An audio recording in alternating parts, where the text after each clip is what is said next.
Hello viewers, welcome back to the Viral Hunters channel once again. Today I'm happy to have our guest again in studio. And for those of you who have already subscribed to this channel, please subscribe so that you can get the latest notifications and our latest interviews and posts. Officially allow me once again to welcome our guest. Please greet your viewers. You're welcome. Thank you so much, the Viral Hunter. Good morning, good afternoon, good evening, depending on where you're watching us from. I am Alinga Sise from Urban Harvest Organic Farm. I'm so happy to be here today, and I'm ready to give you all the information you would want to know about poultry farming. Thank you so much. Thank you so much, Madam Sise. Once again, I welcome you to our studio. It's not the first time you're being here, and our viewers have been eager and are always happy to have you. That's why once again you're here, and we're happy for honoring our invitation. Like I said again, once again, please subscribe to the channel so that you can be able to watch and get the latest updates. Our topic today is going to be about sales and marketing.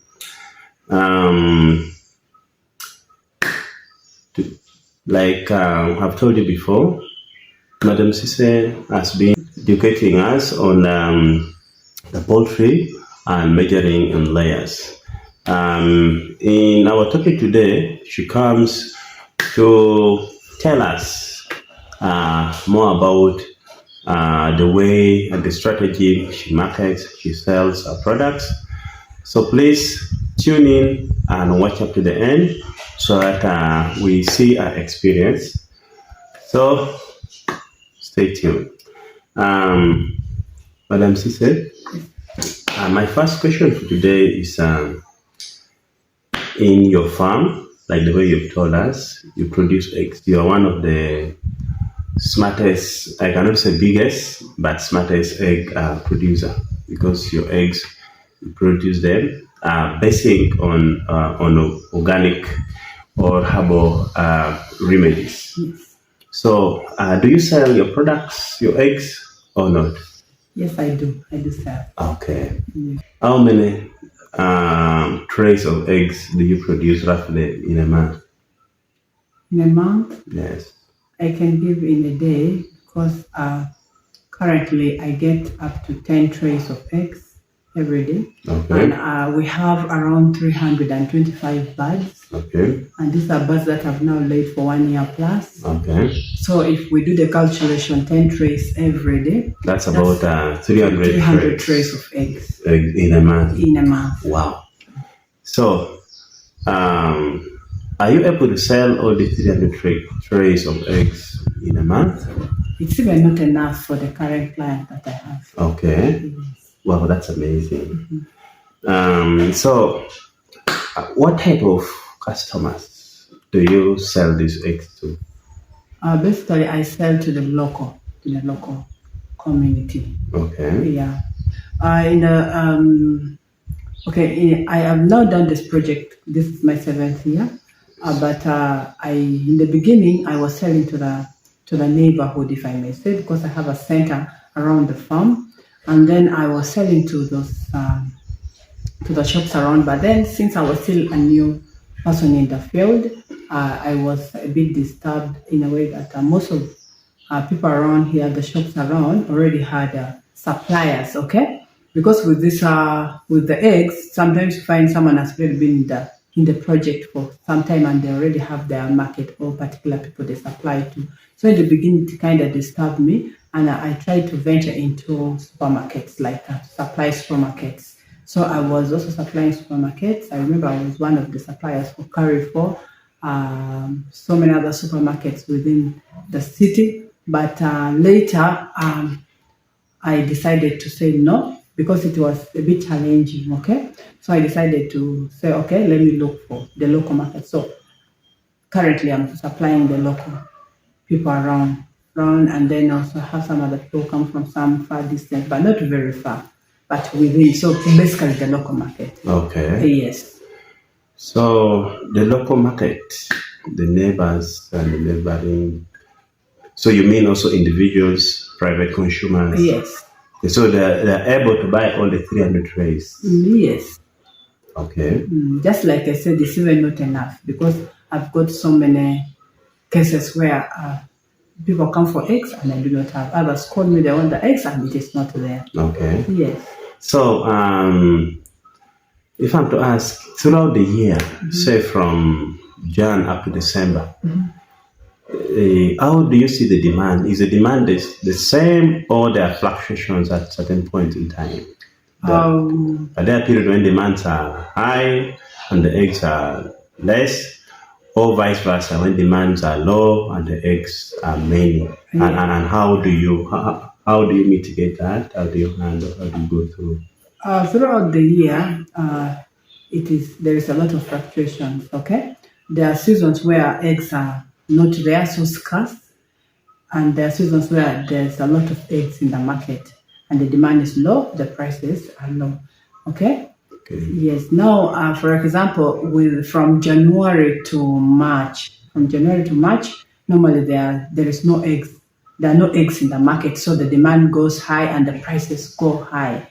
Simply because during the festive season, which is the Christmas season and the New Year season, you realize that most farmers sell off their birds. Okay, so it makes the eggs to be very few in the market and to be scarce. So you find that most farmers during that time, like from January, Feb, and March, most farmers have just brought in the new chicks. So during that season, eggs is always so scarce. Okay, but then there is also this season now where we are this season of towards the April, like when the Ramadan season and the Lent season, normally the demand go a bit down. Okay. Because you realize some Christians are fasting, the Muslims are fasting, and then also some eggs the birds have started laying eggs. So you realize the prices of eggs also go down and the demand becomes a little bit low, yes. Okay. But it doesn't happen for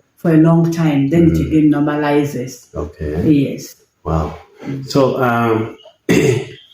how do you get to determine that I should sell a tray of eggs at a given amount? How do you come up with the price marking?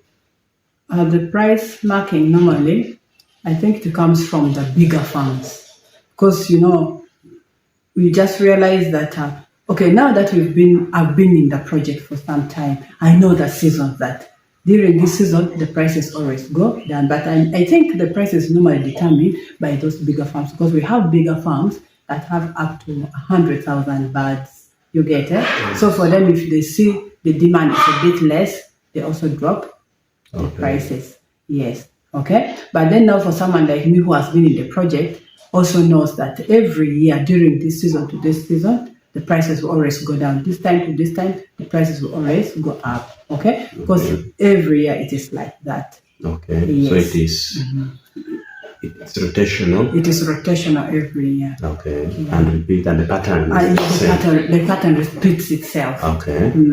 Wow. When you collect your eggs, like we've seen in the previous interviews in your farm and the channel, the way you collect your eggs, as after laying, you pick the eggs. Apart from packing them in the tray and selling them to the customers, to your clients, is there any form of value addition that you do to the eggs? Maybe wrapping them in special packaging or turning them into other products, or in any way that can add value before you give them out, or you normally sell them the way you pick them to customers? Currently, I'm selling them the way I pick from the farm. But during the time when I was supplying the supermarkets, there was special packaging that I used to do, and that makes the prices also go high. But now for the local community, if you try to do that, you realize the prices will go up because the packaging also you have to buy them expensively. So if you tell somebody who's just going to consume at home, especially the local community, they will not. They'll try to think you're being expensive. So to avoid that, or even cheating them. Okay. And they will also look at those packaging as it's not important to them. Okay. So currently, since I'm not supplying the supermarkets or the international market, if I may say, I just pick the eggs from the farm, and then you come and I give you. Okay, you come with also your own tray. Then I just change, or I give in the polythenes. Okay. I don't give with the trays. All those trays also I do buy them. So for currently, there's no any much value addition that I am adding on the eggs, much as it is in the future plan. You sell them as they come from the chicken. You give them. Even boiling, I do not boil. Yes. Wow. But in future, I'm planning to add more value. Yes. Wow, that's fine. Maybe before we come to the end of this, I believe that in the process of selling, in the process of maybe moving around,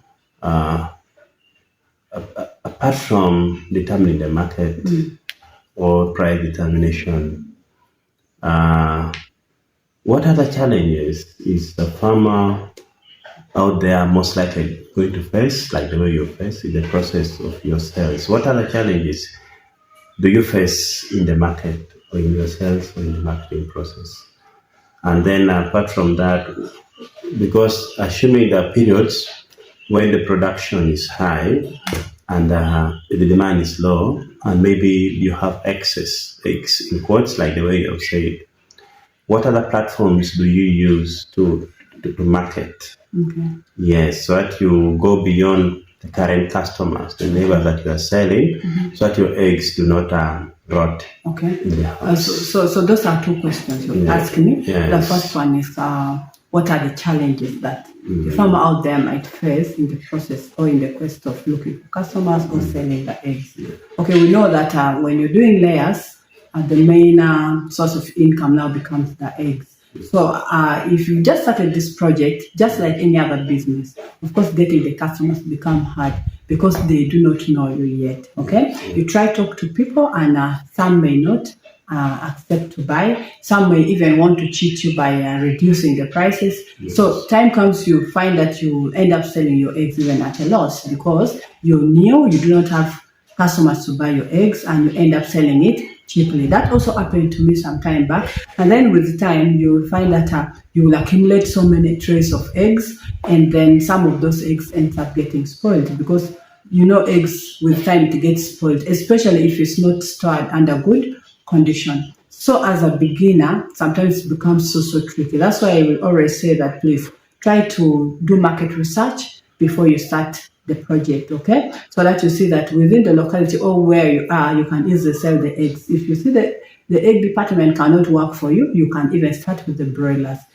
And then you can maybe also have an outlet where you can sell your eggs from there. That will also help increase on the turnover. And actually, yes, in a busy place. And actually, in that way, you can even get more profits, and turnover, and many people get to know you from there.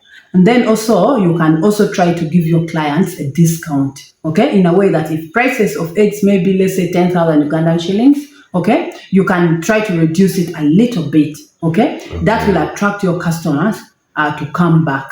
Because if you're still new, people still do not know you, but those simple tips that you do will always help your clients to come back. Of course, you have to be nice to them. Yes. And then there are also some customers who would want you to take for them the eggs to their shops or to their selling points. And that also becomes tricky because some of us or some of you may not be able to afford the transport means. And also you must know transporting these eggs from the farm to the final destination or to the selling point where the person may want you to take there also is some losses, because you will definitely get some losses, especially if your eggshells are not very strong. So those are some of the challenges. And then also customers always have different complaints, Others might tell you that the eggs have got spoiled, and yet they are the ones who didn't store the eggs well. Okay. Others may tell you, oh, your eggs are so watery. The egg color is not the yolk is not yellow. Now, with our exotic birds, their eggs are always white yolk, simply because they stay indoors, and the feeds that we give them make the eggs to come out when it is white yolk. So we always try to give them these herbal remedies to boost their egg color and make sure that the egg color comes out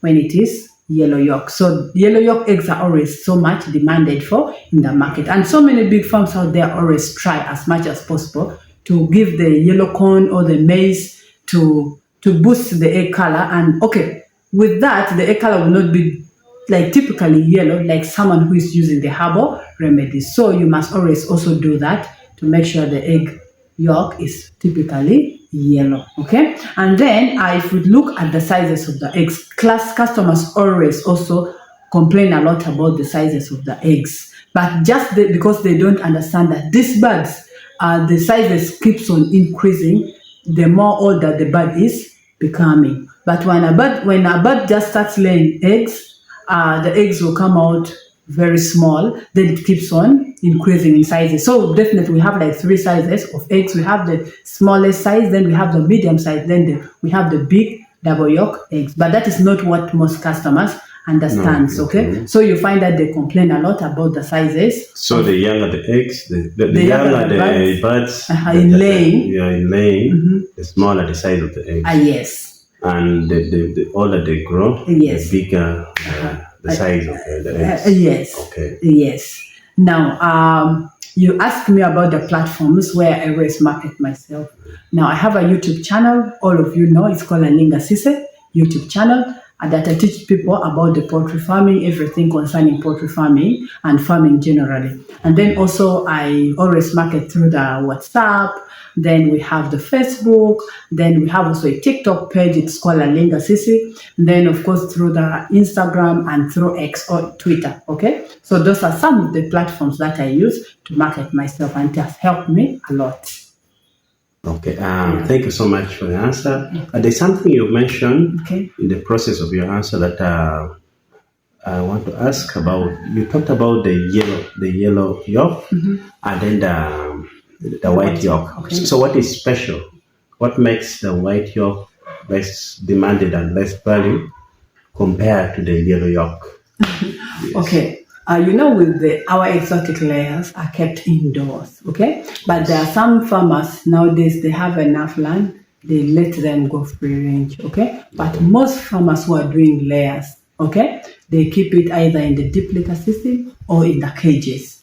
And the feeds that they give, these commercial feeds, because most farmers, we have 2 types of feeds. We have the fermented feeds and the commercial feeds. But most farmers go for the commercial feeds, because with the fermented feeds, there are processes that you must go through to come out with that fermented feed. So most farmers go for the commercial feeds. Okay? So these commercial feeds do not have the greens in it that will make the eggs yellow. Because you see, with our purely local birds, their eggs are yellow because they go in the wilderness, look for their own food, the grass. Those are the things that make. So does the yellow? Do you mean the yellow yolk egg has some more additional nutrients than the white? Yes. Okay, so when the clients see the eggs which is white, just know these birds are not eating the greens, are just indoors, or are not being supplemented with these green vegetables, because mainly it's the green vegetables that will make the eggs, the egg yolk yellow. Okay, which is a significance of the nutrition. And then also we have the yellow maize or the corn. If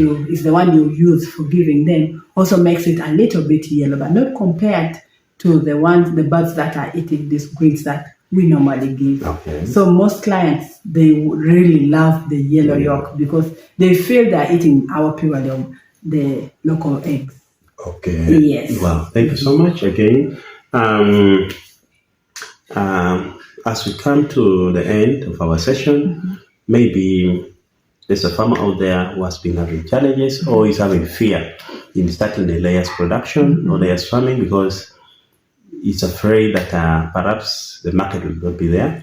But like you have heard, she's explaining, market is really there. Market is really there. Yes, it's about according So what you're trying to say is according to the way you market yourself, how long you've taken the business, your experience, quality, and then the quality of your production that will Yes. determine. So maybe before we close up, before we wind up, maybe some 1 or 2 words that you'd love to tell your farmers out there, those who've been watching you, they've been following your channels, of what they should know, or that courage that they should have, or what they should do to mitigate the challenges or their fear of having market when it comes to egg production. So, you're welcome. Okay, all I can tell you is poultry farming is not as hard as most of us think. Then if you don't want to, let's say, fill the gap, because I said that at least you should drop the prices of your eggs when things go tough, okay? Make sure that you feed the birds well, you give them clean drinking water, you observe biosecurity. In that way, your birds are going to perform well, because if your birds are laying very well, even if you reduce the price, you don't feel the pain that much, okay? So let us observe biosecurity. Let us give the birds enough feeds and clean drinking water. Our birds are going to perform well and we shall enjoy poultry farming. But it is a very lucrative project that every youth out there can start, and everyone out there can do. You can do it anyway. It's a very comfortable project. Even in the rental homes, in the rental houses, you can still do poultry farming, unlike other projects, okay? So I just want to encourage everyone that please let us join in and do poultry farming. It is a good venture. Okay. Yes. So, viewers, we've come to the end of our interview. Thanks for your time. Thanks for watching us till the end. And our guest, thanks again for coming. Please remember, if you're not yet subscribed to the Virus Hunters channel, please subscribe, hit the notification bell so that you get latest updates on our latest interviews and informations. For today, we are ending here. At this point, we say goodbye. Thank you for coming. Thank you.